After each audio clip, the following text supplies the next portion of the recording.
Hello friend, नमस्कार। कैसे हैं आप सब लोग। एक बार फिर से एसएससी जीके जीएस वाईमैन इस क्लासेस में आपका स्वागत है।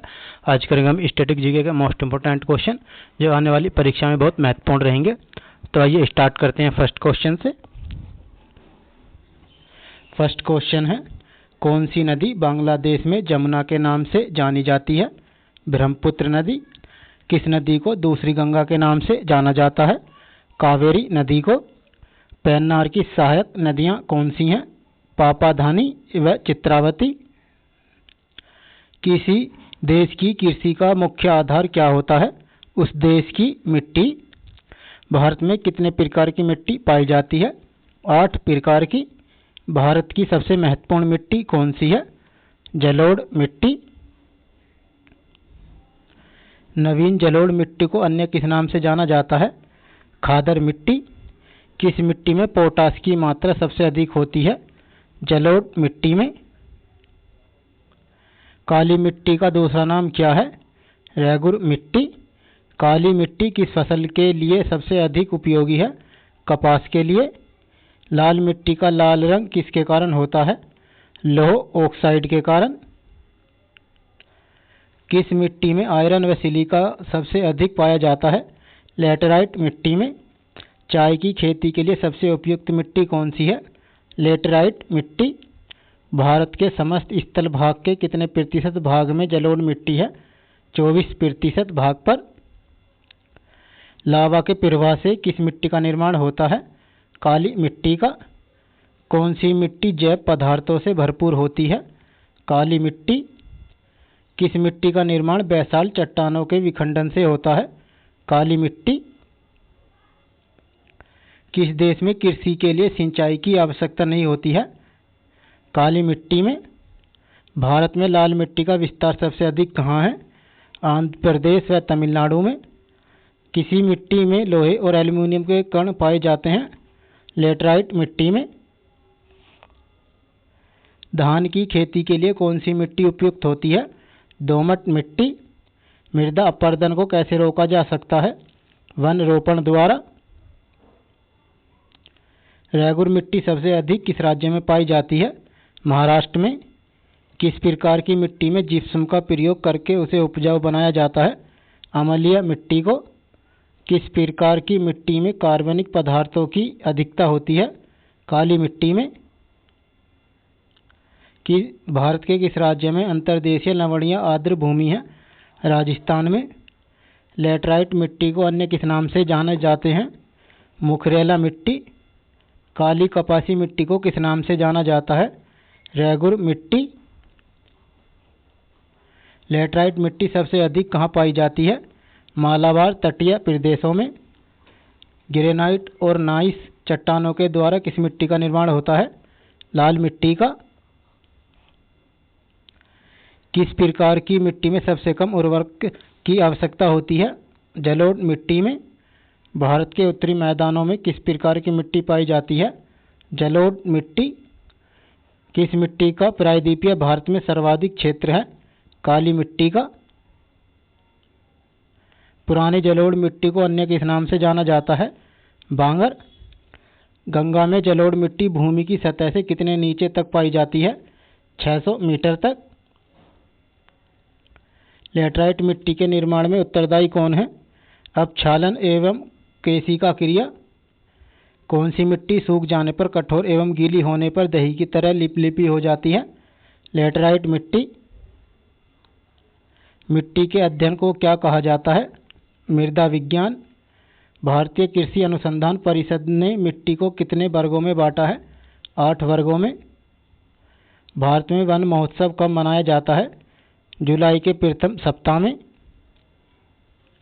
वनों के किस हेतु कौन सी नीति चलाई गई? राष्ट्रीय वन नीति। राष्ट्रीय वन नीति का शुभारंभ कब हुआ? 1952 में। वनों के कटाव को रोकने के लिए कौन सा आंदोलन चलाया गया? चिपको आंदोलन। चिपको आंदोलन किसने चलाया?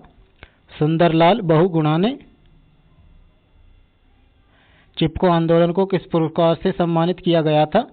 राइट लिवलीहुड पुरस्कार। फॉरेस्ट रिसर्च इंस्टीट्यूट कहाँ है? Dehradun. Indian institute of forest management की स्थापना कब और कहाँ की गई? 1981 ईस्वी, भोपाल में। राष्ट्रीय वन नीति के अनुसार देश में कितने प्रतिशत क्षेत्रफल पर वन आवश्यक हैं? 33%। भारतीय वन सर्वेक्षण का मुख्यालय कहाँ है? देहरादून।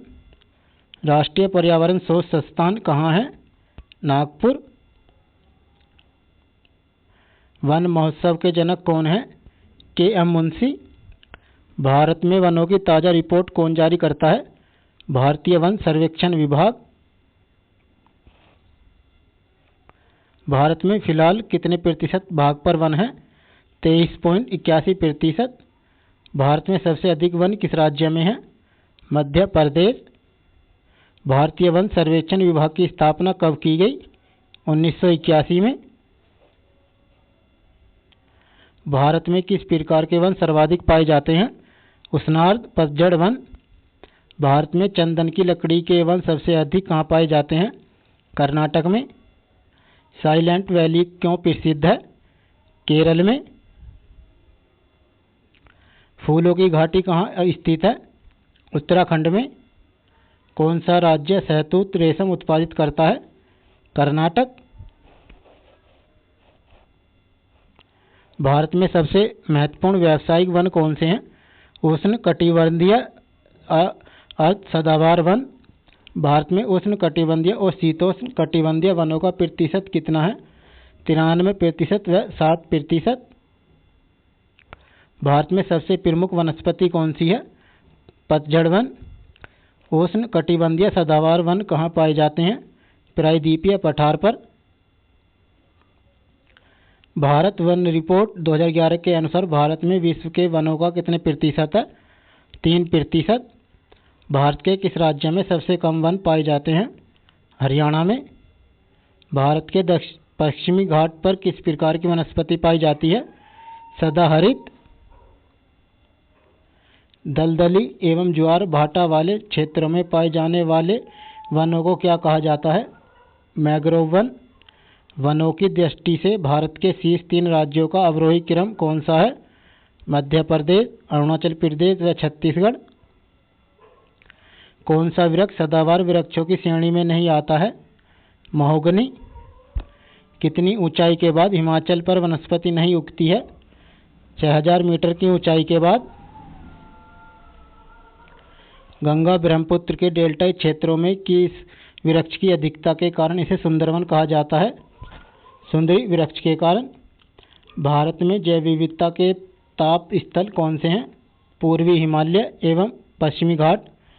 भारत के किस भौतिक प्रदेश में उष्णकटिबंधीय से लेकर अल्पाइन प्रकार की वनस्पति पाई जाती है? उत्तर हिमालय एवं पर्वतीय प्रदेश। जिस स्थान में 100 सेंटीमीटर से 200 सेंटीमीटर औसत वर्षा होती है वहाँ किस प्रकार के वन पाए जाते हैं? उष्णार्ध पतझड़ वन। केंद्र सरकार ने नई वन नीति की घोषणा कब की? 1988 ईस्वी में। भारत में सर्वप्रथम किस स्थान पर राष्ट्रीय वन उद्यान स्थापित किया गया? Jim Corbett, Nainital, Uttarakhand. वर्तमान में देश में कितने राष्ट्रीय उद्यान हैं? 100। वर्तमान में देश में कितने वन्य जीव अभ्यारण्य हैं? 514। वर्तमान में देश में कितने संरक्षण रिजर्व हैं? 43। वर्तमान में देश में कितने समुदाय रिजर्व हैं? 4। किस राज्य केंद्र शासित प्रदेश में सबसे ज्यादा वन्य जीव अभ्यारण्य हैं? अंडमान निकोबार द्वीप समूह। किस राज्य या केंद्र शासित प्रदेश में सबसे अधिक राष्ट्रीय उद्यान है? मध्य प्रदेश। कौन सा अभ्यारण्य जंगली हाथियों के लिए प्रसिद्ध है? पेरियार।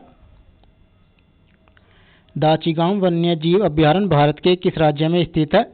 जम्मू कश्मीर में। राजाजी राष्ट्रीय पार्क किस जानवर का प्राकृतिक आवास है? जंगली हाथी का। भारत का प्रथम तितली उद्यान कहाँ है? बन्नरघट्ट जैविक उद्यान, बेंगलुरु, कर्नाटक में। भारतीय गैंडे किस अभ्यारण्य में सबसे ज्यादा पाए जाते हैं? काजीरंगा अभ्यारण्य में। बुक्सा बाग परियोजना भारत के किस राज्य में है? पश्चिम बंगाल में। विश्व वन्य जीव कोष का प्रतीक क्या है? पांडा। एक सींग वाला गैंडा कहाँ पाया जाता है? असम व पश्चिम बंगाल में। देश हंगुल परियोजना कब शुरू की गई? 1970 ईस्वी में। शेर परियोजना कब शुरू की गई? 1972 ईस्वी में। बाघ परियोजना कब शुरू की गई? 1977 ईस्वी में। 1973 ईस्वी में। घड़ियाल परियोजना कब शुरू की गई? 1974 ईस्वी में। गैंडा परियोजना कब शुरू की गई? 1987 ईस्वी में। हिमचीता परियोजना कब शुरू की गई? 1987 ईस्वी में। मगर प्रजनन परियोजना कब शुरू की गई? 1975 ईस्वी में। लाल पांडा परियोजना कब शुरू की गई? 1996 ईस्वी में। हाथी परियोजना कब शुरू की गई? 1991 ईस्वी में। सबसे अधिक बाघ संरक्षित स्थल किस राज्य में है? मध्य प्रदेश में। भारत के किस राज्य को टाइगर राज्य के नाम से जाना जाता है? मध्य प्रदेश। भारत का प्रथम बाघ संरक्षित स्थल एवं क्षेत्रफल की दृष्टि से सबसे बड़ा बाघ संरक्षित स्थल है क्रमशः जिम कॉर्बेट एवं Nagarjuna Sagar. Friends, video content अच्छा लगा तो चैनल को सब्सक्राइब कर लें और लाइक करना ना भूलें और अपने दोस्तों को वीडियो को शेयर कर दें। धन्यवाद।